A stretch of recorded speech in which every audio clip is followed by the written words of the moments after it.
Hello बच्चों, welcome to our YouTube channel. और आज के इस लेक्चर में हम डिस्कस करेंगे एसिड बेस इन सोल्ट का नेक्स्ट लेक्चर। और नेक्स्ट लेक्चर में हम डिस्कस करने वाले हैं सोल्ट और उसके क्लासिफिकेशन के बारे में। इससे प्रीवियस लेक्चर में हम डिस्कस कर चुके हैं न्यूट्रलाइजेशन, इंडिकेटर और न्यूट्रलाइजेशन के जो एप्लीकेशन है उनके बारे में। तो उसकी लिंक डिस्क्रिप्शन में गिवन है, तो वहां से आप उसको कम्प्लीटली वॉच कर सकते हैं। तो आइए आज का टॉपिक हम स्टार्ट करते हैं। आज का टॉपिक हमारा है सोल्ट। ठीक है, अब सोल्ट के बारे में हम पहले भी पढ़ चुके हैं कि सोल्ट हमारा जो होगा वो किससे बनेगा, एसिड और बेस की न्यूट्रलाइजेशन रिएक्शन से। क्लियर? तो सोल्ट को हम किस तरीके से डिफाइन कर देंगे?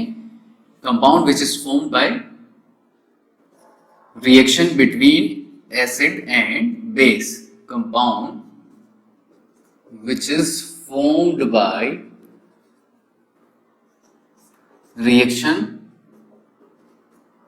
Between acid and base. Means acid और बेस की रिएक्शन से जो कंपाउंड बनेगा उसको अपन क्या बोल रहे होंगे?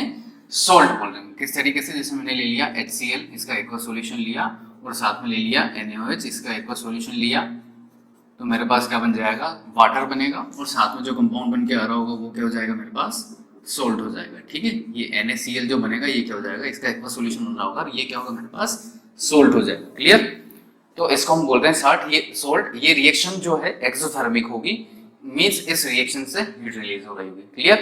अब अगर सोल्ट में हम देखें तो सोल्ट का फॉर्मेशन इस तरीके से हो रहा है।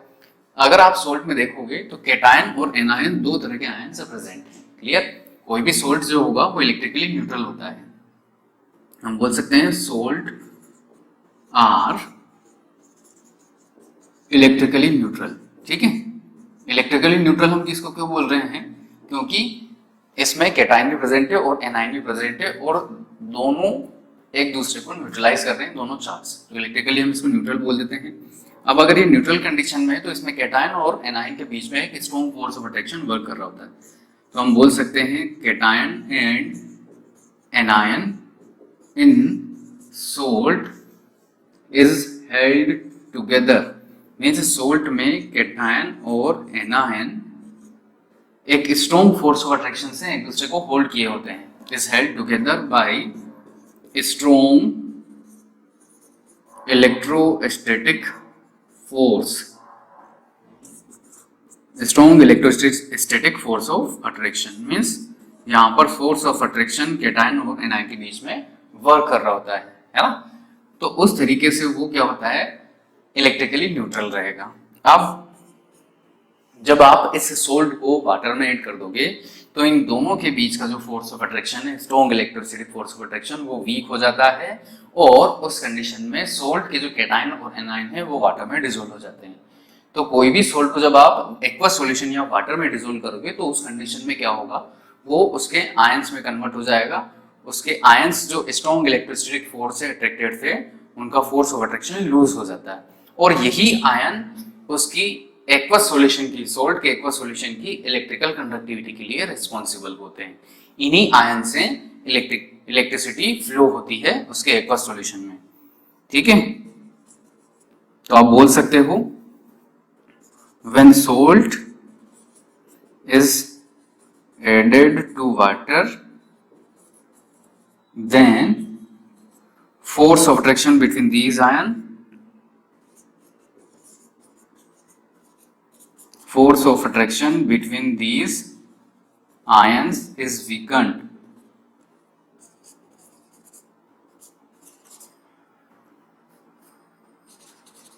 and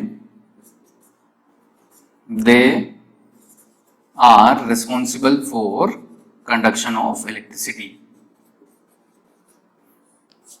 Responsible for conduction of electricity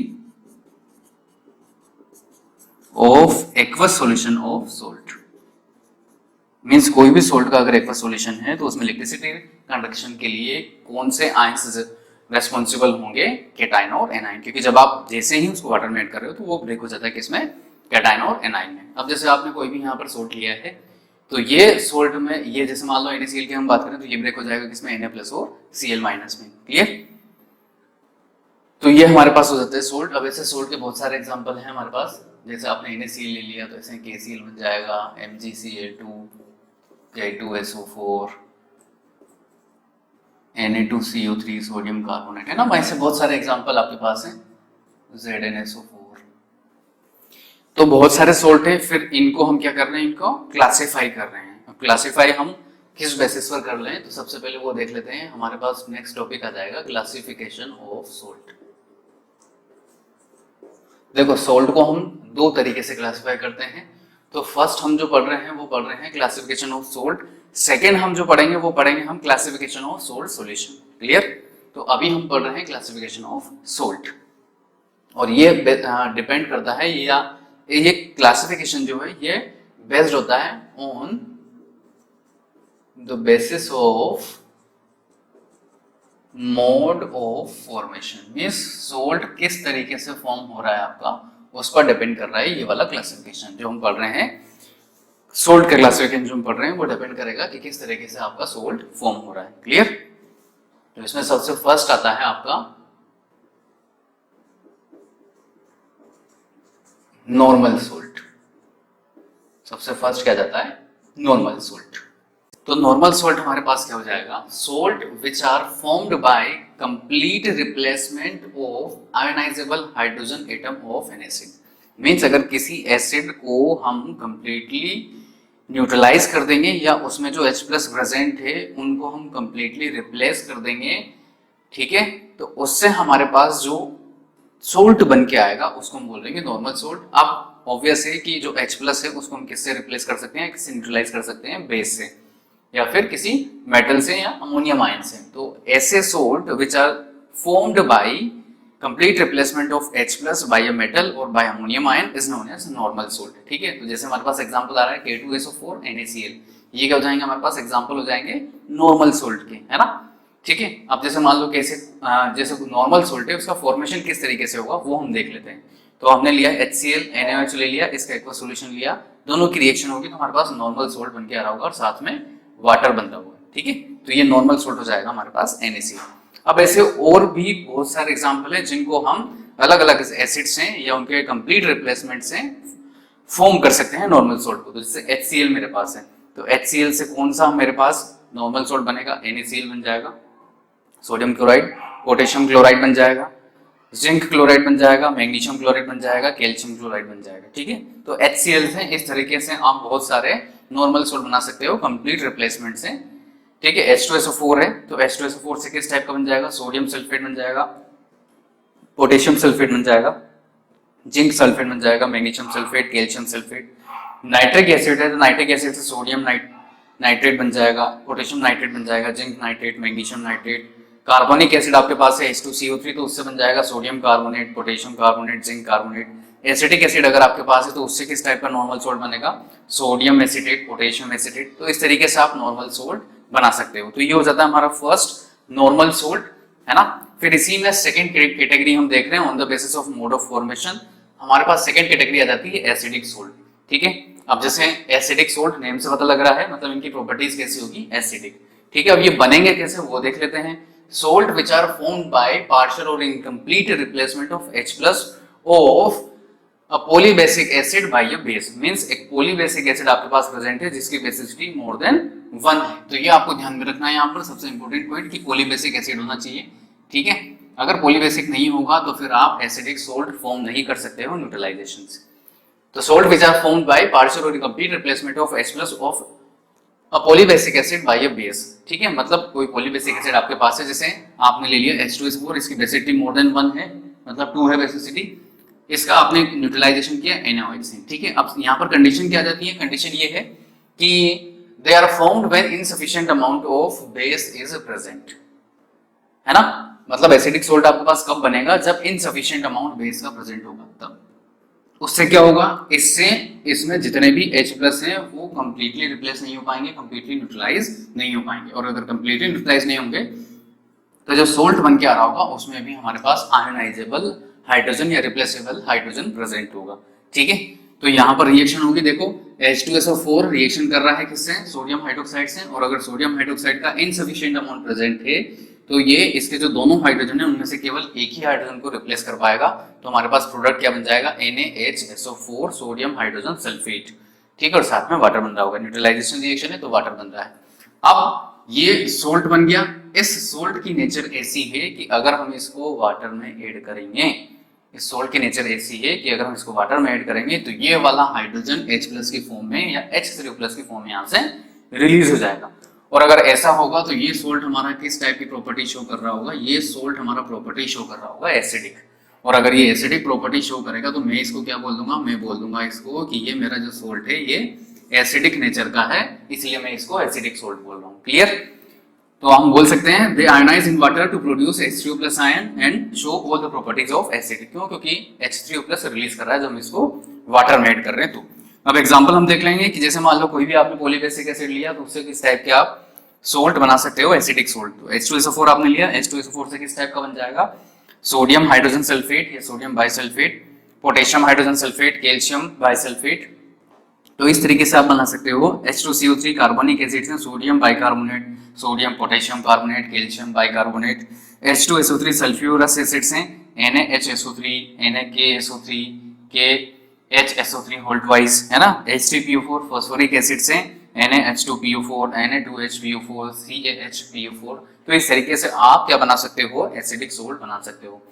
अब देखो यहाँ पर आप ये देख रहे होंगे कि मिनिमम 1H+ आपका इसमें प्रेजेंट होना चाहिए, ताकि अगर हम इसको वाटर में ऐड करें तो ये अपनी एसिडिक प्रॉपर्टी शो करे, है ना। मिनिमम 1 आपका होना चाहिए, मोर देन 1 भी हो सकता है, जैसे यहाँ पर है तो 1H+ आपको उसमें प्रेजेंट होना चाहिए। तो ऐसे सोल्ट को हम बोल देते हैं एसिडिक सोल्ट। क्लियर? नेक्स्ट हमारे पास इसमें आ जाता है बेसिक सोल्ट।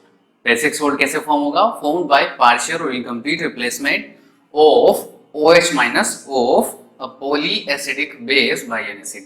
मींस OH- को आपको पार्शियली न्यूट्रलाइज करना है किसी एसिड से, और यहाँ पर जो बेस आपके पास होगा वो कैसा होगा, पॉलीएसिडिक, मींस उसकी एसिडिटी मोर देन 1 होगी, जैसा हमने अभी एसिडिक सोल्ट में डिस्कस किया है। ठीक है? तो यहाँ पे जैसे आप देख सकते हो लेड हाइड्रोक्साइड हमने लिया है, ये पॉलीएसिडिक बेस है, मतलब इसकी एसिडिटी मोर देन 1 है, 2 है इसकी, है ना, डायरेक्ट पता लग रहा है फॉर्मूले से। इसका न्यूट्रलाइजेशन हम कर रहे हैं HCl से। ठीक है? यहाँ पर भी कंडीशन क्या जाएगी, ये कब बनेगा, they are formed when insufficient amount of acid is present. Means acid का इनसफिशिएंट अमाउंट प्रेजेंट होगा, तब आपके पास क्या बन रहा होगा, बेसिक सोल्ट बन के आ रहा होगा। तो यहाँ पे रिएक्शन होगी न्यूट्रलाइजेशन, और अगर न्यूट्रलाइजेशन रिएक्शन होगी तो इसका इनसफिशिएंट अमाउंट है, इसलिए कंप्लीटली इसको न्यूट्रलाइज नहीं कर पाएगा। तो यहाँ पर क्या बन जाएगा, आपके पास सोल्ट बन जाएगा और साथ में वाटर बन रहा होगा। अब यहाँ पर OH- प्रेजेंट है, और इसको अगर मैं वाटर में डिसोल्व कर रहा हूँ तो ये OH- रिलीज कर सकता है, और अगर ये OH- रिलीज करेगा तो इसकी प्रॉपर्टी कैसी हो जाएगी, बेसिक। इसलिए ये जो सोल्ट मेरे पास बना है ये कैसा हो जाएगा, बेसिक सोल्ट हो जाएगा। ठीक है? सेम बेसिक सोल्ट आयनाइज होंगे वाटर में, क्या प्रोड्यूस करने के लिए, OH- आयन प्रोड्यूस करने के लिए। और OH- आयन प्रोड्यूस कर रहे हैं तो वो बेस की अल्कली की जितनी भी प्रॉपर्टी है वो शो कर रहे हैं। क्लियर? तो इस तरीके से बेसिक सोल्ट आपका बनता है। ठीक है? अब बेसिक सोल्ट के बहुत सारे एग्जांपल हैं, यहाँ पर जो नेम हम देखेंगे उसमें हम क्या करते हैं, only simple basic term add कर देते हैं। तो इसका नेम अगर आप देखोगे तो क्या हो जाएगा, बेसिक लेड क्लोराइड। ठीक है? OH के लिए बेसिक आ गया, इसकी बेसिक नेचर इसलिए, तो बेसिक लेड क्लोराइड हो जाएगा। ऐसे CuOH है तो ये क्या हो जाएगा आपका, बेसिक कॉपर क्लोराइड। ये क्या हो जाएगा, बेसिक कैल्शियम क्लोराइड। ये क्या हो जाएगा, बेसिक जिंक नाइट्रेट। ये हो जाएगा आपका वैसे ही सिमिलरली बेसिक कैल्शियम नाइट्रेट, और ये हो जाएगा बेसिक मैग्नीशियम क्लोराइड। तो ये होता है बेसिक सोल्ट। सिंपली आपको क्या याद रखना है कि यहाँ पर insufficient amount of acid present होगा तभी आपका बेसिक सोल्ट बन सकता है। क्लियर? ये हो जाता है कंप्लीट हमारा बेसिक सोल्ट। आगे बढ़ते हैं, तो नेक्स्ट हमारे पास आ जाता है डबल सोल्ट। ठीक है? डबल सोल्ट क्या हो जाएगा, किस तरीके से फॉर्म होगा, double salt is formed by crystallization of two simple salt from the mixture of a saturated aqueous solution. Means देखो नेम से पता लग रहा है डबल सोल्ट मतलब दो सोल्ट का मिक्सचर है, और दो सोल्ट के मिक्सचर को हम क्या कर रहे हैं, क्रिस्टलाइज कर रहे हैं। उनका जो सैचुरेटेड एक्वस सॉल्यूशन है उसको हम क्रिस्टलाइज करके एक न्यू सोल्ट फॉर्म कर रहे हैं, उसी को हम क्या बोल रहे हैं, डबल सोल्ट। ठीक है? जस्ट एग्जांपल लेते हैं, जैसे आपने क्या लिया, पोटेशियम सल्फेट लिया, इसका सैचुरेटेड एक्वस सॉल्यूशन लिया, और साथ में ले लिया एल्यूमिनियम सल्फेट, इसका भी सैचुरेटेड एक्वस सॉल्यूशन लिया, और फिर इसका आपने क्रिस्टलाइजेशन करवा दिया। तो जब आप इसका क्रिस्टलाइजेशन करवाओगे तो एक आपके पास पोटाश एलम बन के आएगा, जो कि एक डबल सोल्ट है। ठीक है? इसको पोटेशियम एल्यूमिनियम सल्फेट बोल देते हैं, हाइड्रेटेड पोटेशियम एल्यूमिनियम सल्फेट। ठीक है? तो ये क्या हो जाएगा आपका, इसमें दोनों सोल्ट प्रेजेंट होंगे, इसलिए इसको बोल देते हैं डबल सोल्ट। ऐसे सोल्ट जिनको हम दो सोल्ट का क्रिस्टलाइजेशन करके बना रहे हो उनको हम बोल देते हैं डबल सोल्ट। क्लियर? ठीक है? तो वो इसमें कुछ और भी एग्जांपल है, आप देख सकते हो, जैसे मोर सोल्ट क्या हो जाएगा FeSO4 dot NH4 whole twice SO4 dot 6H2O। फिर आपका फेरिक एलम हो जाता है, जैसे पोटाश एलम है वैसे ही फेरिक एलम होता है, तो इसमें क्या हो जाएगा K2SO4 dot Fe2SO4 whole thrice dot 24H2O। Dolomite आपका हो जाता है CaCO3 डॉट MgCO3, और कार्नेलाइट आपका हो जाता है KCl dot MgCl2 dot 6H2। ठीक है, तो इस तरीके से ये हो जाते हैं डबल सोल्ट के अनदर एग्जांपल। ठीक है, नेक्स्ट आ जाता है आपके पास मिक्स्ड सोल्ट। ठीक है, मिक्स्ड सोल्ट क्या हो जाएगा, salt which contain more than one type of acidic और बेसिक रेडिकल। अब ये एसिडिक और बेसिक रेडिकल क्या होता है वो देख लेते हैं। देखो एसिडिक रेडिकल हम उसको बोलते हैं जो एनायन होता है, आपका एनायन का पार्ट होता है जो, उसको अपन बोल देते हैं एसिडिक रेडिकल। और बेसिक रेडिकल क्या होगा, जो केटायन होता है सोल्ट में, जैसे NaCl लोगे तो NaCl में Na क्या है प्लस, तो वो क्या हो जाएगा बेसिक रेडिकल, और Cl क्या माइनस, तो वो क्या हो जाएगा एसिडिक रेडिकल। तो हम बोल रहे हैं ऐसे सोल्ट जिसमें एक से ज्यादा एसिडिक और बेसिक रेडिकल प्रेजेंट हो, मीन्स एक से ज्यादा केटाइन या एनाइन प्रेजेंट है, तो उसको हम क्या बोल देंगे, मिक्स्ड सोल्ट बोल देते हैं। जैसे आपने लिया सोडियम पोटेशियम कार्बोनेट एग्जांपल, तो इसमें बेसिक रेडिकल क्या है, सोडियम प्लस और पोटेशियम प्लस। क्लियर, तो ये आपका बेसिक रेडिकल है। अगर आप देखो सिंपल ये देखते हैं कि इसमें ओनली सोडियम प्रेजेंट होता तो ये आपका नॉर्मल सोल्ट हो जाता है ना, लेकिन यहाँ पर more than one type of basic radical present है। हम डेफिनेशन में यही बोल रहे हैं कि या तो एक से ज्यादा टाइप ऑफ एसिडिक रेडिकल हो या एक से ज्यादा टाइप ऑफ बेसिक रेडिकल हो। तो यहाँ पर बेसिक रेडिकल का टाइप क्या होगा, मोर देन वन हो गया, टू हो गया, लेकिन एसिडिक रेडिकल तो एक ही है, पर साथ में बेसिक रेडिकल दो है। Two type of acidic basic radical present है, इसलिए क्या हो जाएगा, मिक्स्ड सोल्ट हो जाएगा। ऐसे ही कैल्शियम ऑक्सीक्लोराइड CaOCl2 जो होता है, ब्लीचिंग पाउडर इसको बोलते हैं, तो इसमें क्या होगा, बेसिक रेडिकल तो आपका एक ही है कैल्शियम 2 प्लस, लेकिन एसिडिक रेडिकल दो हो जाएंगे OCl minus and Cl minus. ऐसे ही आपका सोडियम पोटेशियम सल्फेट हो जाएगा, इसमें एसिडिक रेडिकल आपका एक ही है, लेकिन जो बेसिक रेडिकल है वो मोर देन वन टाइप हो जाएंगे। तो ऐसे सोल्ट जिनमें more than one type of acidic या बेसिक रेडिकल प्रेजेंट है उसको हम बोल देते हैं मिक्स्ड सोल्ट। ठीक है, फिर नेक्स्ट हमारे पास आ जाता है कॉम्प्लेक्स सोल्ट।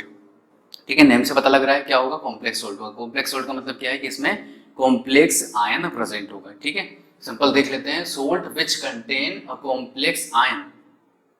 ठीक है, ऐसे सोल्ट जिसमें क्या प्रेजेंट है, या तो कॉम्प्लेक्स आयन प्रेजेंट है या फिर और complex neutral molecule in which there is a central metal ion surrounded by number of neutral molecule और नेगेटिव आयन।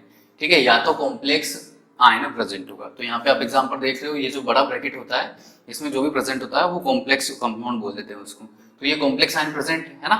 या फिर complex neutral molecule in which there is a central metal ion which is surrounded by neutral molecule और negative ion. ठीक है, तो आपको क्या देखना है, कॉम्प्लेक्स न्यूट्रल मॉलिक्यूल, ये आपका कॉम्प्लेक्स न्यूट्रल मॉलिक्यूल है पूरा का पूरा। ठीक है, इसमें मेटल आयन ये रहा, सेंट्रल मेटल आयन प्रेजेंट होगा विच is surrounded by number of neutral molecule. अब ये जो मॉलिक्यूल्स जिससे सराउंडेड है ये न्यूट्रल भी हो सकते हैं और चार्ज भी हो सकते हैं, नेगेटिव भी हो सकते हैं, तो यहाँ पे नेगेटिव चार्ज है ना। तो सिंपली आपको ये देखना है कॉम्प्लेक्स सोल्ट में कि आपका कॉम्प्लेक्स आयन वहां पे प्रेजेंट होना चाहिए, ये कॉम्प्लेक्स कंपाउंड प्रेजेंट होना चाहिए, मतलब ब्रैकेट होना चाहिए इस टाइप का, क्योंकि कॉम्प्लेक्स या कोऑर्डिनेट कंपाउंड को हम इसी ब्रैकेट में लिखकर रिप्रेजेंट करते हैं। ठीक है, तो सिंपल हमको पता लग गया कॉम्प्लेक्स सोल्ट क्या होगा, जिसमें कॉम्प्लेक्स आयन प्रेजेंट है या कॉम्प्लेक्स न्यूट्रल मॉलिक्यूल प्रेजेंट है, उसको हम बोल देंगे कॉम्प्लेक्स सोल्ट। क्लियर, यहाँ पे हमने एग्जांपल लिया है पोटेशियम फेरोसाइनाइड, फॉर्मूला क्या हो जाएगा K4FeCN6। ठीक है, तो ये आपका कॉम्प्लेक्स मेटल आयन हो गया, ये नेगेटिव आयन हो गया और ये पॉजिटिव आयन हो गया, मतलब ये केटायन है और ये पूरा आपका क्या हो जाएगा, कॉम्प्लेक्स एनायन हो जाएगा। ऐसे ही सिमिलरली क्या हो जाएगा पोटेशियम अर्जेंटोसाइनाइड, तो यहाँ पर सेंट्रल मेटल आयन कौन सा होगा, सिल्वर KAgCN होल ट्वाइस, और टेट्रा अमीनो क्यूप्रिक सल्फेट तो CuNH3 और SO4 आ जाएगा। ठीक है, तो ये एग्जांपल हो जाएंगे हमारे पास कॉम्प्लेक्स सोल्ट के। ठीक है, ये first type of classification of salt जो हमने पढ़ा था, हम बोल रहे थे कि दो अलग अलग तरीके से हम सोल्ट को डिवाइड कर रहे हैं, क्लासिफाई कर रहे हैं, तो उसमें फर्स्ट टाइप का हम डिस्कस कर चुके हैं। सेकंड जो आता है वो सेकंड सोल्ट सॉल्यूशन का क्लासिफिकेशन है। ये आपको हमेशा ध्यान में रखना है कि फर्स्ट हमने जो पढ़ा है वो सोल्ट का क्लासिफिकेशन है और सेकंड जो है वो सोल्ट सॉल्यूशन का क्लासिफिकेशन है। तो आइए स्टार्ट करते हैं। तो नेक्स्ट आ जाता है हमारे पास क्लासिफिकेशन ऑफ सोल्ट सॉल्यूशन, और इसको हम डिवाइड कर रहे हैं या इसको क्लासिफाई कर रहे हैं इनकी पीएच वैल्यू के बेस पर। ठीक है, पीएच वैल्यू क्या होती है थोड़ा सा आइडिया हम ले चुके हैं, है ना। 0 to 14 तक रहेगा और 7 to 14 तक बेसिक होता है और 0 to 7 तक एसिडिक होता है। 7 के आसपास या 7 पर हम क्या बोल देते हैं कि वो न्यूट्रल होता है, ठीक है। ये अपन आगे पढ़ेंगे पीएच क्या होता है। तो इसके बेस पर 3 तरह के सॉल्यूशन हमारे पास है, 3 तरह के सोल्ट सॉल्यूशन है, neutral salt solution, acidic salt solution और बेसिक सोल्ट सॉल्यूशन। फर्स्ट वाला हम देख रहे हैं न्यूट्रल सोल्ट सॉल्यूशन। ये डिफरेंस आपको हमेशा याद रखना है, इससे पहले जो हमने पढ़े हैं वो सोल्ट टाइप ऑफ सोल्ट हैं और ये जो हम पढ़ रहे हैं ये टाइप ऑफ सोल्ट सॉल्यूशन है। हम यहाँ पर ऑलवेज सॉल्यूशन की बात कर रहे होंगे, सोल्ट सॉल्यूशन की, ठीक है। तो न्यूट्रल सोल्ट सॉल्यूशन किससे बनेगा, इसको हम बोल देते हैं ये क्या होता है, solution of strong acid plus strong base. Means strong acid और स्ट्रॉन्ग बेस का जो एक्वा सॉल्यूशन होगा उनकी रिएक्शन से जिस टाइप का सोल्ट सॉल्यूशन बनेगा उसको हम क्या बोल रहे होंगे, न्यूट्रल सोल्ट सॉल्यूशन, ठीक है। यहाँ पर अगर पीएच आप देखोगे तो इनकी पीएच वैल्यू क्या रहेगी, इक्वल टू 7, ठीक है। और लिटमस का जो कलर रहेगा, change in colour of litmus, तो यहाँ पर क्या होगा, कोई चेंज नहीं होगा, है ना, क्योंकि पीएच क्या है 7 है, तो यहाँ पर कोई चेंज नहीं होगा। एग्जाम्पल हम देख लेते हैं ऐसे कौन कौन से सोल्ट सॉल्यूशन है, कौन कौन से कंपाउंड है, कौन कौन से सोल्ट है जिनके सोल्ट सॉल्यूशन न्यूट्रल रहेंगे। तो आपके पास आ जाएगा सोल्ट सॉल्यूशन ऑफ, जैसे आपने लिया NaCl, K2SO4, है ना, NaNO3, इन सब के जो सोल्ट सॉल्यूशन रहेंगे वो आपके पास कैसे रहेंगे, न्यूट्रल सोल्ट सॉल्यूशन रहेंगे। क्लियर, तो ये हो जाता है न्यूट्रल सोल्ट सॉल्यूशन। सेकंड इसमें हमारे पास आता है एसिडिक सोल्ट सॉल्यूशन, है ना। अब देखो एसिडिक है मतलब आप यहाँ पर जो यूज कर रहे होंगे स्ट्रॉन्ग एसिड स्ट्रॉन्ग बेस में से, तो आपका ये क्या होगा, एसिड वाला पार्ट स्ट्रॉन्ग होगा और बेस वाला पार्ट वीक होगा। तो सिंपली आप बोल सकते हो ये बनेगा salt solution of strong acid and weak base, ठीक है। Salt solution of strong acid and weak base means strong acid और वीक बेस के एक्वा सॉल्यूशन की रिएक्शन से जो सोल्ट बनेगा उस सोल्ट सॉल्यूशन का नेचर कैसा आएगा, आपके पास एसिडिक आएगा, ठीक है। तो ये आप बोल सकते हो कि ये किस तरीके से फॉर्म होंगे। अब यहाँ पर पीएच अगर आप देखोगे तो इनकी पीएच ऑलवेज लेस देन 7 आ रहेगी, क्योंकि एसिडिक नेचर रहेगी और एसिडिक नेचर रहेगी तो पीएच लेस देन 7 रहेगी। लिटमस का कलर अगर आप देखोगे, चेंज कलर ऑफ लिटमस, तो वो क्या हो जाएगा आपके पास, अगर ब्लू है आपका सॉल्यूशन तो वो किस में कन्वर्ट हो जाएगा, रेड में कन्वर्ट हो जाएगा, ठीक है। तो इस तरीके से ये चेंज होगा इसका कलर, या ये सॉल्यूशन जो है वो चेंज करेंगे। अब यहाँ पर एग्जांपल आप देख लो, एग्जांपल क्या जाएगा, salt solution of NH4Cl। NH4Cl का जो सोल्ट सॉल्यूशन रहेगा उसकी नेचर कैसी रहेगी, एसिडिक। आपने सेकंड ले लिया NH4 होल ट्वाइस SO4, इनका जो सोल्ट सॉल्यूशन रहेगा वो कैसा रहेगा, आपका एसिडिक रहेगा, ठीक है। पीएच इनकी कितनी होगी, ऑलवेज लेस देन 6। और नेक्स्ट हमारे पास एग्जांपल आ जाता है बेसिक सोल्ट सॉल्यूशन। आप सिंपल बोल सकते हैं यहाँ पर ये क्या होगा, salt solution of weak acid plus strong base. इनका जो सोल्ट सॉल्यूशन रहेगा, इनकी रिएक्शन से जो सोल्ट सॉल्यूशन बनेगा उसकी नेचर कैसी आ जाएगी, बेसिक आ जाएगी, ठीक है। तो आप इसमें पीएच अगर आप देखोगे तो पीएच क्या होगा, इसकी ऑलवेज लेस देन 7 आ रहेगी, क्योंकि इनकी नेचर कैसी है, बेसिक है।